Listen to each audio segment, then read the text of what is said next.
तो आज हम एक ऐसे विषय पर बात कर रहे हैं जो सुनने में शायद थोड़ा भारी लगे, लेकिन है बहुत काम का।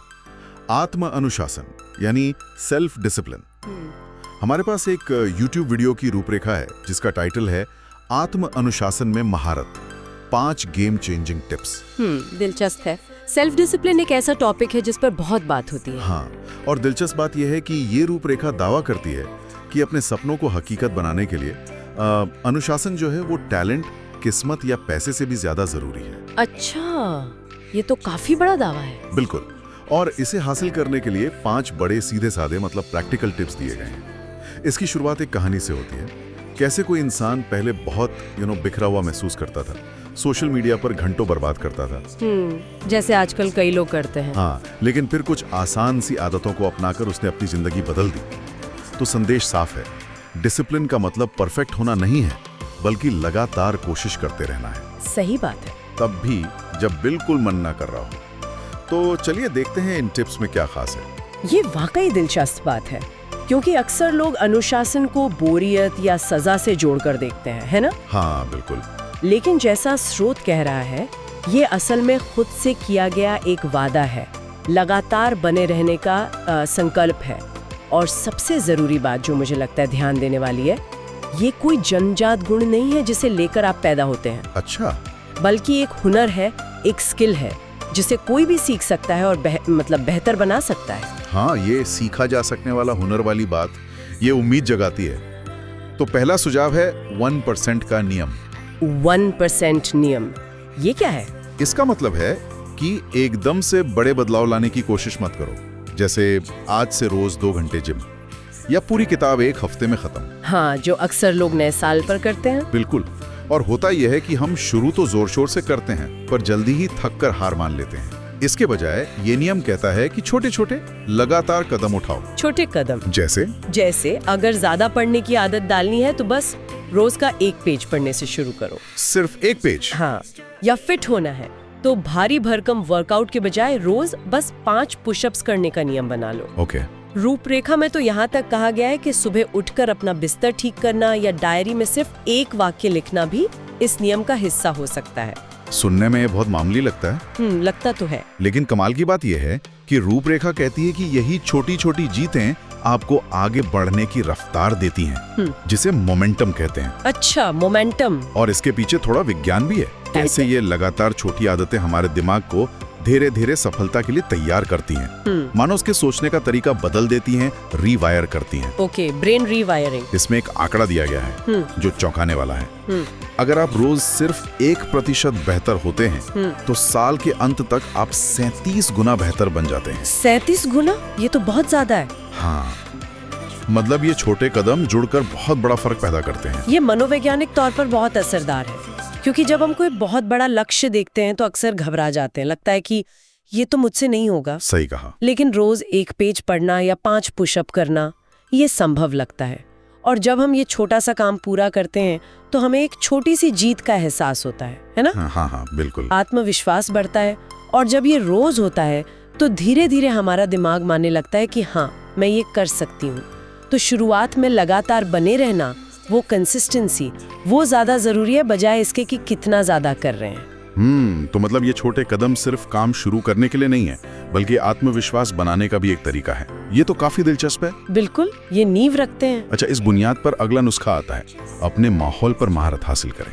माहौल पर महारत यानी एनवायरनमेंट। हाँ, एनवायरनमेंट ये कहता है कि हमारा आसपास का माहौल, जिस जगह हम रहते या काम करते हैं, वो हमारे बर्ताव पर बहुत गहरा असर डालता है, शायद उससे भी ज्यादा जितना हम मानते हैं। ये बात तो सही है।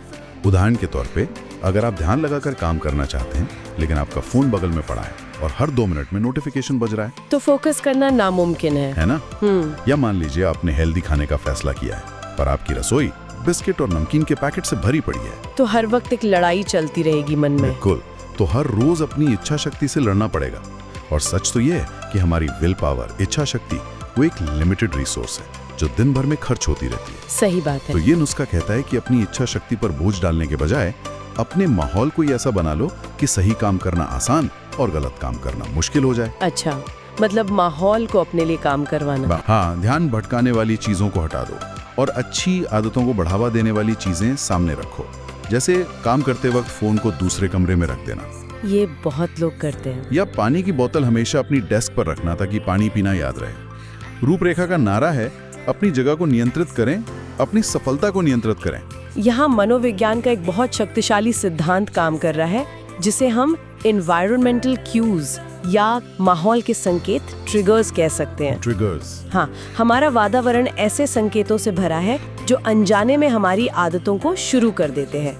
फोन की घंटी बजना उसे उठाने का संकेत है, सामने रखी मिठाई खाने का। सही। तो चालाकी इसी में है कि अच्छी आदतों के संकेत बढ़ाओ और उन्हें आसान बनाओ, जैसे जिम जाने वाले कपड़े रात को ही निकाल कर रखना या हेल्दी स्नैक्स सामने रखना। ओके।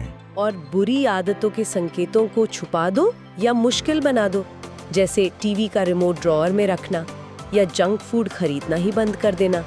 इस तरह आपको अनुशासित रहने के लिए कमजोर लगाना पड़ता है, क्योंकि आपका माहौल ही आपकी मदद कर रहा होता है। तो ये एक तरह का दिमागी हैक है आदतें बनाने का। बिल्कुल, इट्स अ स्मार्ट वे।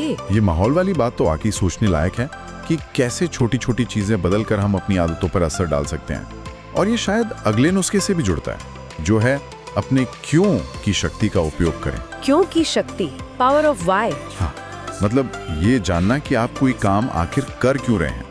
अनुशासन बनाए रखना तब बहुत मुश्किल हो जाता है जब हमें उसका कोई मतलब या मकसद नजर नहीं आता। ये तो बहुत गहरी बात है। बिना वजह के तो कोई भी काम बोझ लगता है। बिल्कुल।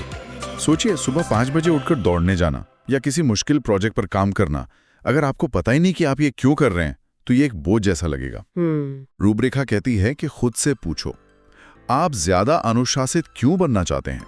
क्या आप अपना कोई सपना पूरा करना चाहते हैं, कोई नया हुनर सीखना चाहते हैं, सेहतमंद बनना चाहते हैं, या अपने परिवार के लिए एक बेहतर उदाहरण बनना चाहते हैं? हाँ, आपका क्यों बहुत पर्सनल चीज है और सिर्फ जानना ही काफी नहीं है। सुझाव यह है कि अपने इस क्यों को कहीं लिख लें और ऐसी जगह रखें जहां यह आपको रोज दिखे। जैसे शायद बाथरूम के शीशे पर एक छोटा सा नोट या आपके फोन का वॉलपेपर। मुश्किल दिनों में जब हिम्मत जवाब देने लगे तो यही लिखा हुआ क्यों आपको याद दिलाएगा कि आपने ये सब शुरू क्यों किया था।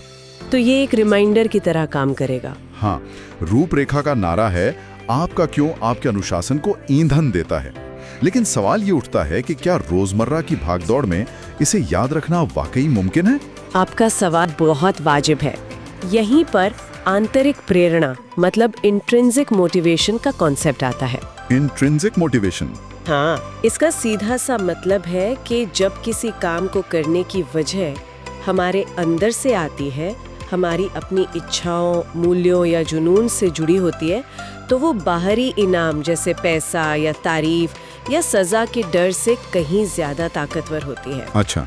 जब आपका क्यों मजबूत होता है तो वो आपको मुश्किल वक्त में टिके रहने की ताकत देता है। आप सिर्फ इच्छा शक्ति के भरोसे नहीं रहते, बल्कि आपको उस काम में गहरा मतलब नजर आने लगता है। तब सुबह जल्दी उठना या देर तक काम करना एक मजबूरी नहीं, बल्कि अपने लक्ष्य की तरफ एक कदम लगता है। ये क्यों ही है जो हमें उस वक्त आगे बढ़ाता है जब हमारा मन कहता है छोड़ो भी। अच्छा, तो ये क्यों सिर्फ एक मोटिवेशनल लाइन नहीं, बल्कि मुश्किल वक्त में टिके रहने का सहारा है। समझ गया। बिल्कुल, ये आपका एंकर है। अब आते हैं चौथे नुस्खे पर, जो मुझे निजी तौर पे बहुत दिलचस्प लगा।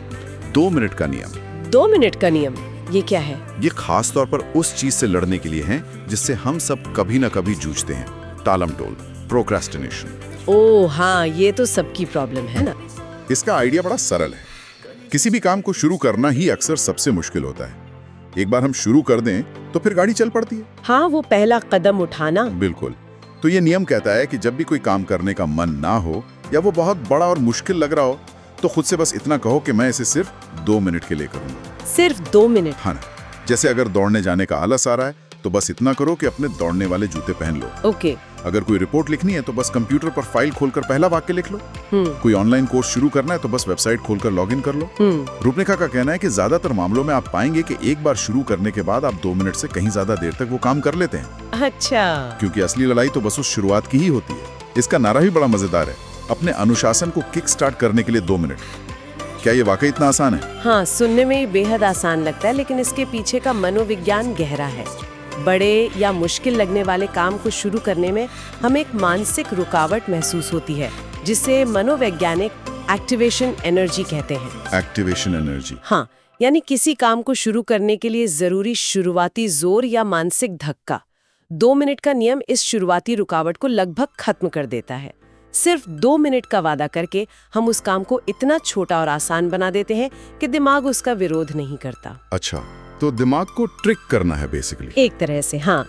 और जैसा आपने कहा है, एक बार गति बन जाती है, जैसे न्यूटन का नियम कहता है कि गतिमान वस्तु गति में ही रहना चाहती है, तो फिर काम जारी रखना आसान हो जाता है।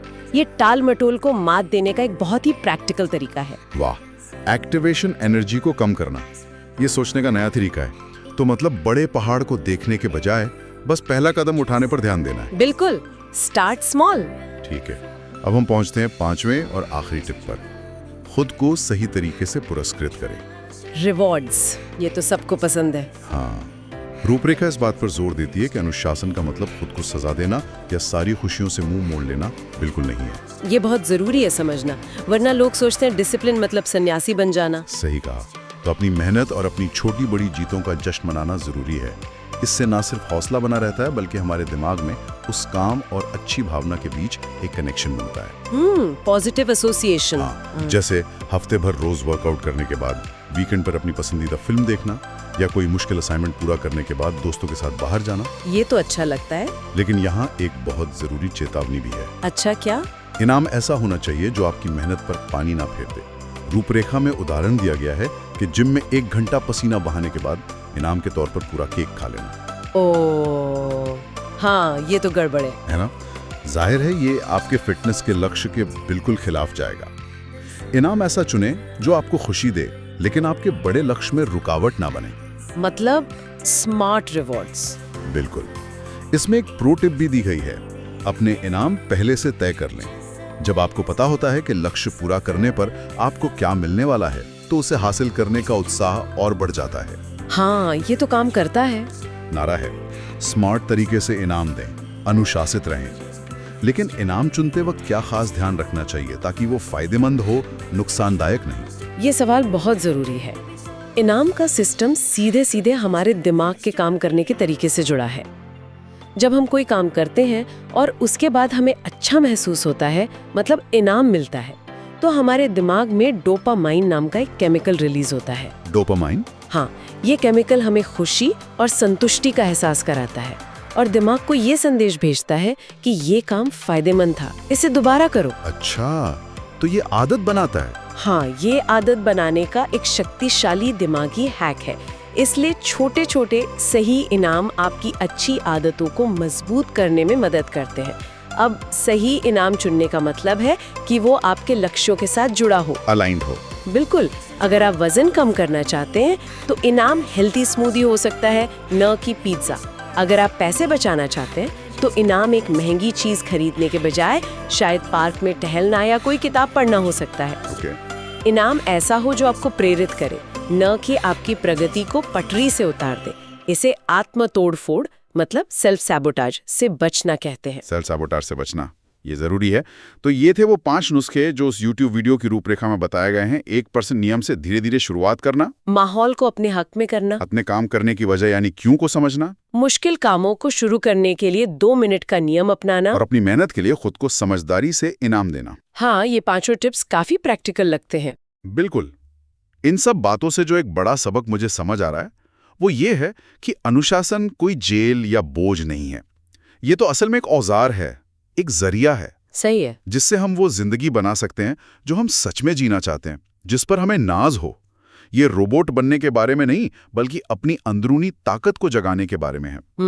और जैसा रूपरेखा में कहा गया, शायद सबसे अच्छी बात यह है कि हम आज ही, अभी से इनमें से किसी भी एक छोटे से टिप को अपनाकर शुरुआत कर सकते हैं। बिल्कुल। और ये याद रखना बहुत जरूरी है कि अनुशासन कोई ऐसी चीज नहीं है जो या तो आपके पास है या नहीं है। ऐसा नहीं है कि कुछ लोग अनुशासित पैदा होते हैं और कुछ नहीं। हाँ, ये एक मिथ है। ये एक मानसिक मांसपेशी की तरह है। जैसे कसरत करके शरीर की मांसपेशियां मजबूत होती है, वैसे ही इन रणनीतियों का लगातार अभ्यास करके अनुशासन की मांसपेशी को भी बनाया और मजबूत किया जा सकता है। तो ये एक मसल है जिसे ट्रेन करना है। एग्जैक्टली। ये एक सफर है, कोई आखिरी मंजिल नहीं। इस सफर में आप कभी आगे बढ़ेंगे, कभी शायद थोड़ा पीछे भी हटेंगे। जरूरी है कि आप फिर से उठें और कोशिश जारी रखें। ये बात बहुत जरूरी है कि परफेक्ट नहीं होना है, बस कोशिश करते रहना है। हाँ जी, और इसी सफर से जुड़ा एक विचार मेरे मन में आ रहा है जिस पर शायद आगे सोचा जा सकता है। बताइए। स्रोत बताते हैं कि अनुशासन हमें लक्ष्य हासिल करने में मदद करता है, चाहे वो सेहत का लक्ष्य हो, करियर का या कोई और सपना। पर क्या ऐसा हो सकता है कि अनुशासन का असली इनाम वो बाहरी लक्ष्य न हो, तो फिर क्या? बल्कि वो इंसान हो जिसमें हम इस कोशिश के दौरान ढल जाते हैं? वो बढ़ा हुआ आत्मविश्वास, वो खुद पर काबू पाना, वो मुश्किलों में हार न मानने का जज्बा। शायद असली जीत ये अंदरूनी बदलाव ही है। वाह, ये तो बहुत गहरा विचार है कि प्रोसेस ही रिवॉर्ड है। हाँ, कुछ ऐसा ही। इस पर सोचिएगा जरूर।